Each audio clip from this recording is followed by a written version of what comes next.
ഇപ്പോൾ പാലക്കാട്ട് Ramesh Pisharody road show നടത്തുകയാണ്. അറക്കലുണ്ട് വിവരങ്ങളുമായി ഇക്ബാൽ. എന്തായാലും ഇക്ബാൽ കയറിയോ? അപ്പൊ സ്വാഭാവികമായിട്ടും പിഷാരടിക്ക് പറയാനുള്ളതോട് പറയും. മാധു, ഇപ്പോൾ രമേശ് പിഷാരടി പാലക്കാട്ടേക്ക് എത്തിയിരിക്കുകയാണ്. പാലക്കാട് UDF-ന്റെ റോഡ് ഷോ ആരംഭിച്ചിരിക്കുന്നു. പാലക്കാട് MP VK ശ്രീകണ്ഠനൊപ്പമാണ് ഇപ്പോൾ രമേശ് പിഷാരടി റോഡ് ഷോ നടത്തിക്കൊണ്ടിരിക്കുന്നത്. രമേശ് പിഷാരടി പാലക്കാട്ടേക്ക് നമസ്കാരം. വലിയ ആവേശമാണ്, വലിയ സ്വീകരണമാണ് കിട്ടിയത്. വലിയ സന്തോഷം ഈ നാട് ഇങ്ങനെ സ്നേഹിക്കുന്നതിൽ. സ്വന്തം ജന്മനാട്ടിലേക്ക് വന്നതിന്റെ ഒരു സന്തോഷം കൂടിയുണ്ട്. ഞാൻ ഇടയ്ക്കിടയ്ക്ക് വരുന്നുണ്ട്. മത്സരിക്കാൻ വരുന്നത് ഒരു പുതിയ അനുഭവവും പരിചയമാണല്ലോ. അതുകൊണ്ട് തന്നെ അതിൻ്റെ ഒരു വലിയ സന്തോഷം ഉറപ്പായിട്ടും ഉണ്ട്. രമേശ് പിഷാരടിയുടെ ഈ റോഡ് ഷോ പാലക്കാട് തുടക്കം വെച്ചിരിക്കുകയാണ്. VK Sreekandan MP ഉൾപ്പെടെയുള്ളവരുണ്ട്. നേരത്തെ പല ഘട്ടങ്ങളിലും പറഞ്ഞു കേട്ടിട്ടുണ്ട് എന്തുകൊണ്ട് കോൺഗ്രസ് വേണം എന്നുള്ളത്. അത് തന്നെയായിരിക്കും പാലക്കാട് പ്രധാനപ്പെട്ട പ്രചാരണമായിട്ട്. ഉറപ്പായിട്ടും ഉണ്ടല്ലോ. നമ്മുടെ രാജ്യത്തിൻ്റെ ഒരു മതനിരപേക്ഷ സ്വഭാവവും അതിൻ്റെ ഒരു ജനാധിപത്യ ഭാവവും എല്ലാം എപ്പോഴും നിലനിൽക്കണം എന്നുള്ളത് വലിയ ഭാവമാണ്. കോൺഗ്രസ് ഇല്ലാതായാൽ അതിൻ്റെ ഒരു വാക്കുമെന്ന് പറയുന്നത് മറ്റൊരാളില്ല അതിന് പകരം വയ്ക്കാൻ. അതുകൊണ്ട് തന്നെ അതിന് വലിയ പ്രാധാന്യമുണ്ട്. അതിനോടൊപ്പം ഞാൻ നിൽക്കുക എന്ന് പറയുന്നത് എൻ്റെ ഒരു കർത്തവ്യമാണ്. അത് പാലക്കാടിലെ ജനങ്ങളെ ആണെങ്കിൽ എന്നും അതിനോടൊപ്പം നിന്നിട്ടുള്ള ആൾക്കാരും കൂടിയാണ്. പോരാട്ടം BJP-ക്കെതിരെയാണെന്നാണ് നേരത്തെ. അതെ, BJP-ക്കെതിരെ തന്നെയുള്ള ഒരു പോരാട്ടമായിട്ടാണ്. ഇവിടെയുള്ള പല നിയോജക മണ്ഡലം, ഒട്ടനവധി നിയോജക മണ്ഡലങ്ങളിലും LDF-ഉം UDF-ഉം തമ്മിലാണ് മത്സരമെങ്കിൽ ഇവിടെ അത് നമ്മുടെ പാർട്ടി UDF-ഉം BJP-യും തമ്മിലുള്ളൊരു മത്സരമായിട്ടാണ് നടക്കുന്നത്.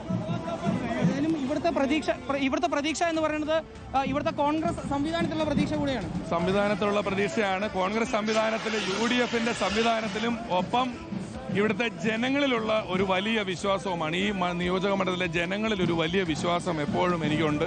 എല്ലാ കാലത്തും അങ്ങനെ ആയിട്ടുണ്ട്. നമുക്ക് ഇനി സമയം വളരെ പരിമിതമാണ് എന്നുള്ളത് കൊണ്ട് തന്നെ വളരെ ശക്തിയുക്തം നമ്മൾ അതിനുവേണ്ടി നിൽക്കേണ്ടതായിട്ടുണ്ട്. അതായത് മതേതര കക്ഷിക്ക് കൂടെ നിൽക്കും എന്നുള്ളത് തന്നെയാണ്. ഉറപ്പായിട്ടും 100%. എന്താണ് വലിയ പ്രതീക്ഷയിലാണ് പിഷാരടി വന്നിരിക്കുന്നത് പാലക്കാടിൽ. പാലക്കാടിന്റെ പ്രിയപ്പെട്ട താരമാണ് എത്തിയിരിക്കുന്നത്. പിഷാരടി പാലക്കാട്ടുകാരനാണെന്ന് എല്ലാവർക്കും അറിയാം. അതുകൊണ്ട് പാലക്കാട്ടെ ജനത പിഷാരടിയെ നെഞ്ചിലേറ്റും. UDF വൻ വിജയം നേടും. പാലക്കാട് ശക്തമായ മുന്നേറ്റം UDF നടത്തും. ഇത്ര ഒരു ജനാവലി പ്രതീക്ഷിച്ചിരുന്നു. ഇത് വളരെ പെട്ടെന്നായതുകൊണ്ടാണ്. ഇതൊന്നല്ല ജനാവലി.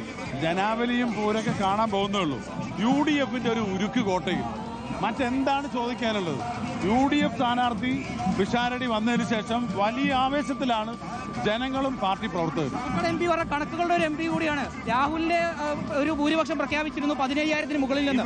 പിഷാരടിക്ക് എത്ര പ്രഖ്യാപിക്കും? പാലക്കാട് ഒരു മതേതര മനസ്സാണ്. അത് എന്നും പുലർത്തി പോന്നിട്ടുണ്ട്. ഇത്തവണ 10 മടങ്ങ് ഊർജ്ജസ്വലമായി ആ മതേതര മണ്ണ് ഈ നാട്ടിലെ ജനങ്ങൾ നിലനിർത്തും പിഷാരടിയുടെ. ഇതാണ് മാധു UDF നേതാക്കളുടെ ഒരു പ്രതീക്ഷ എന്ന് പറയുന്നത്. രമേശ് പിഷാരടി കടുത്ത പ്രതീക്ഷയിലാണ് പാലക്കാട്ടേക്ക് വരുന്നത്.